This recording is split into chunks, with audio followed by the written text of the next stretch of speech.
अस्सलाम वालेकुम गाइस। मैं उम्मीद करता हूँ आप सब लोग बिल्कुल खैरियत से होंगे और आपका आज का दिन भी ट्रेडिंग के लिहाज से अच्छा गुजरा होगा। तो एक टॉपिक मेरे ज़हन में आ रहा था कि किसी भी शेयर में ट्रेड कैसे ली जाए, how to take a trade in the share. तो किसी भी शेयर में जब आप घुसने लगते हैं तो उसके लिए आपको ज़रूरी है आपको सबसे पहले उसका वॉल्यूम भी पता हो, उसकी करंट प्राइस भी पता हो और उसकी एक साल की रेंज भी आपको पता हो कि एक साल की रेंज में उसकी मिनिमम रेंज कौन सी थी और मैक्सिमम रेंज कौन सी थी, उनने डिविडेंड कब अनाउंस किया है और अगर बोनस शेयर वगैरह या राइट शेयर वगैरह दिया है तो वो कब उन्होंने अनाउंस किया है। तो पहले मैं चलता हूँ, ये डेटा पोर्टल पे चलता हूँ TSX की, तो वहाँ पे जाके मैं एक शेयर उठा लेता हूँ। तो उसकी बेसिक चीज़ें मैं आपको बताता हूँ, फिर मैं आपको बताऊंगा कि ट्रेड किस लिहाज से लेनी है। तो बेसिकली इधर से ही आपने ट्रेड लेनी है, आपने ये इधर से ही सब कुछ एनालिसिस करना है।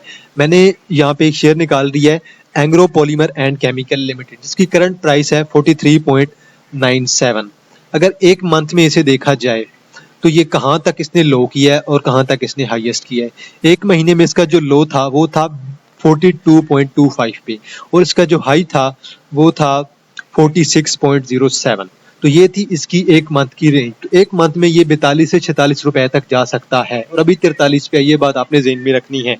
अब रेट देते हैं 6 मंथ की। 6 मंथ की देखी जाए तो लोएस्ट प्राइस इसकी थी 39 और हाईएस्ट प्राइस इसकी थी 49। मतलब ये 39 से लेकर 50 तक जा सकता है। और इसी तरह अगर एक ईयर की देखी जाए तो इसकी जो मिनिमम थी वो यहाँ पे थी, इसकी 40 और 39 ही मिनिमम रही है, जबकि हाईएस्ट ये शेयर 65 और 68 69 तक गेन कर चुका है। तो ये बेसिक मैंने आपको बताया है। यहाँ से आप इसकी 52 वीक की रेंज देख सकते हैं जो कि है 39 से लेकर 72। मिनिमम कहाँ तक आ सकता है 39 तक और मैक्सिमम कहाँ से आ सकता है 72 तक। तो यहाँ से आप अपनी रिस्क टू रिवार्ड रेशो बता सकते हैं। अगर आप 43 पे लेट्स सपोज कर लेंगे ट्रेड लेते हैं तो आपका रिस्क कितना है 43 से लेकर 39 तक, 4 रुपीज़ का आपका रिस्क है, जबकि प्रॉफिट आपका कितना है 43 से लेकर 72 तक। तो रिवार्ड टू रिस्क रेशो आपकी कितनी होनी चाहिए 1:2, लेकिन यहाँ पे आपकी रेशो कई गुना ज्यादा है 1:2 से। तो नेक्स्ट अभी चलते हैं शेयर पे और मैं यहाँ पे आपको बताता हूँ टेक्निकल एनालिसिस के जरिए से आपने क्या क्या चीजें ज़हन में रखनी है। एक चीज आपने ज़हन में रखनी है वॉल्यूम। वॉल्यूम हमेशा इंपॉर्टेंट होता है। आपने इसके प्रीवियस किसी भी वीकेंड में चला जाना है, किसी भी आप इसने वीक में चला जाना है, किसी भी मंथ में। मैं लेट्स सपोज यहाँ पे आ गया हूँ, इसके इस साइड इस जगह पे आ गया हूँ। ये इसका जी 11 अप्रैल, मतलब अप्रैल के माह पे आ गया हूँ। अप्रैल के माह पे इसने मैक्सिमम गेन किया था 49.50 का।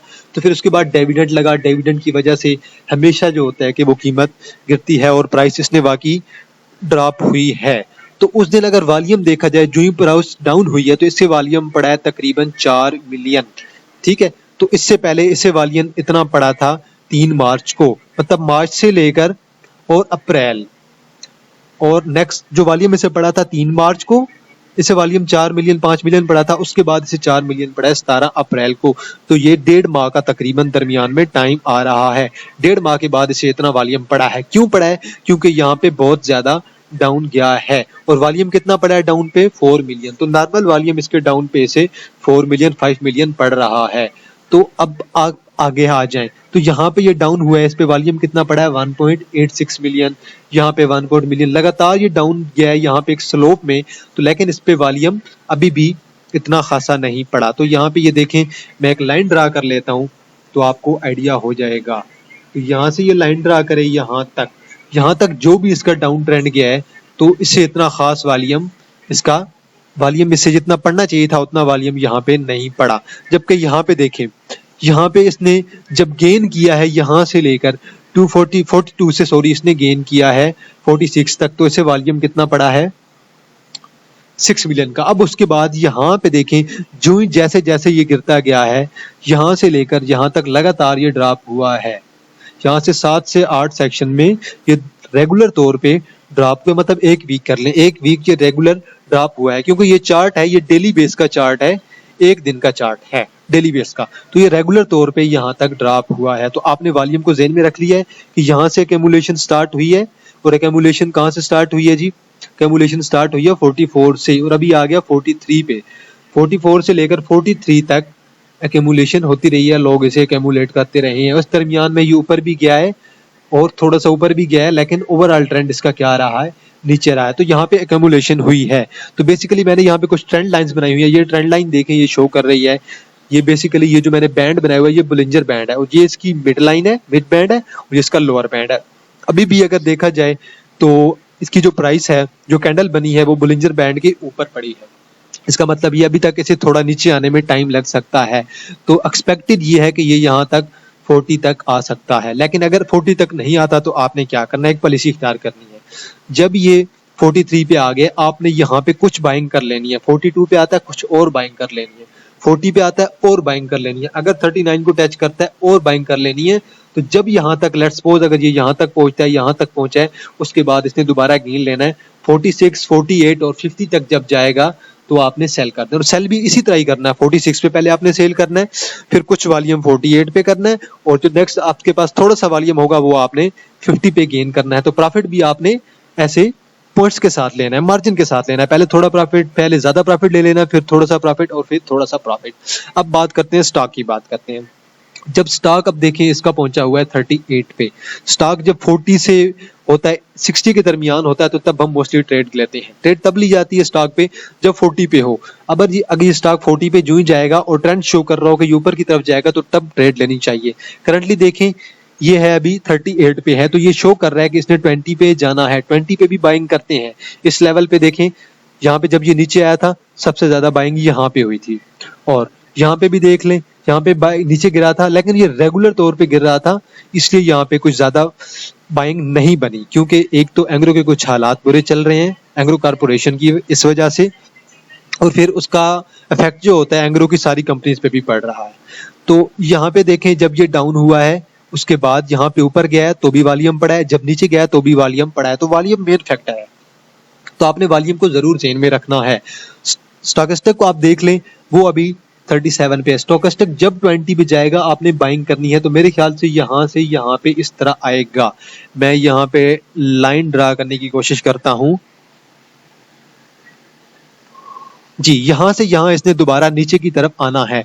तो जब ये यहाँ पे आएगा, 20 पे आता है, 10 पे आता है, आपने 10 पे यहाँ पे बाइंग कर लेनी है और दोबारा ऊपर की तरफ जाएगा। लेकिन जो एक्यूमुलेशन की जाती है, वो जो पहले मैंने आपको बताया, स्टेप से स्टेप एक्यूमुलेशन की जाती है।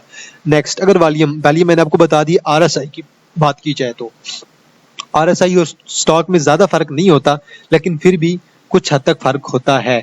अब ये देखिए, ये बिल्कुल एक स्ट्रेट लाइन दिखा रहा है, ऑलमोस्ट एक बता रहा है कि फ्लैट लाइन की तरह, जैसे मार्केट ने अब साइडवे चलना है। मतलब ये शेयर कुछ और दिन तक ये इसी प्राइस पे रुक सकता है, या फिर नीचे आ सकता है, या साइडवे चलेगा या फिर नीचे आएगा। साइडवे अगर यहाँ तक भी ये जाता है तो दोबारा इसने नीचे आना और फिर ट्रेंड लाइन ऊपर की तरफ लेना है।